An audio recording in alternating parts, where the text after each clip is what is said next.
la femme. Mon ennemi Edmond P. Quand le Seigneur, avec un peu de boue immonde, ait créé l'homme, chef des plaines et des bois, satisfait de son œuvre, il regarda le monde, sur qui tombait la nuit pour la 7e fois.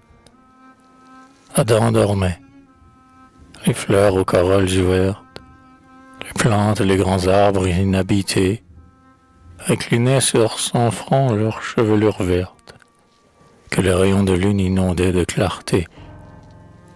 Au loin, les aboiements lugubres des molosses déchiraient l'air glacé, tandis que, plein d'ennui, les lions dédaigneux, ainsi que des colosses, projetaient, en passant, leur grande ombre sur lui. Les tigres de ce champ trouvaient leur tanière, étaient venus lécher ses pieds tout en dormant, et, balançant leur queue ainsi qu'une crinière, poussaient, sans l'éveiller, un long rugissement. On voyait des oiseaux au fond des solitudes dormir sous les rayons de lune réchauffant, et des serpents, avec de molles attitudes, rêvaient, les yeux ouverts, doux comme des enfants. Les larges éperviers, les aigles énormes, et les cygnes glacés au regard nébuleux, voyaient se refléter leurs magnifiques formes dans les fleuves d'argent que la nuit faisait bleus. Et le Seigneur, caché derrière les blancs voiles que les nuages font dans le ciel endormi, regardait lentement de ses yeux pleins d'étoiles les animaux près de l'homme, leur ami.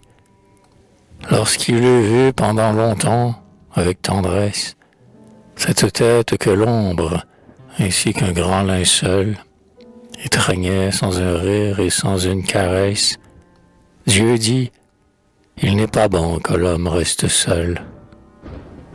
Il faut quelqu'un qui veille avec sollicitude sur ce front onduleux où nagent les pensées, et qui, dans la tristesse et dans la solitude, dorme à côté de lui les bras entrelacés.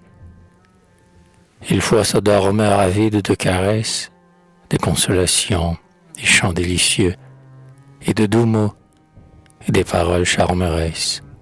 Près de ce triste cœur, il faut un cœur joyeux. Puisque les animaux ont la douceur étrange de venir près de l'éveillé pendant qu'il dort, je pétrirai cet être avec la même fange, je le ferai comme un impitoyable effort. Cet être portera la suprême puissance pour les cœurs toujours prêts aux rébellions. Jusqu'à l'âge de mort depuis l'adolescence, il aura le dédain superbe des lions. Comme les grands lions tapis dans leur tanière, sa langue écorchera quand il voudra lécher, et les reflets ardents de sa large crinière éblouiront tous ceux qui voudront l'approcher.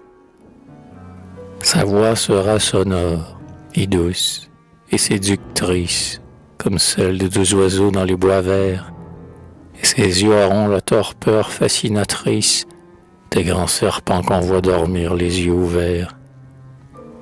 Comme les cygnes blancs dans les fleuves rapides contemplent leur image avec sérénité, on le verra, le soir, au bord des flots limpides, admirer la blancheur de sa virginité.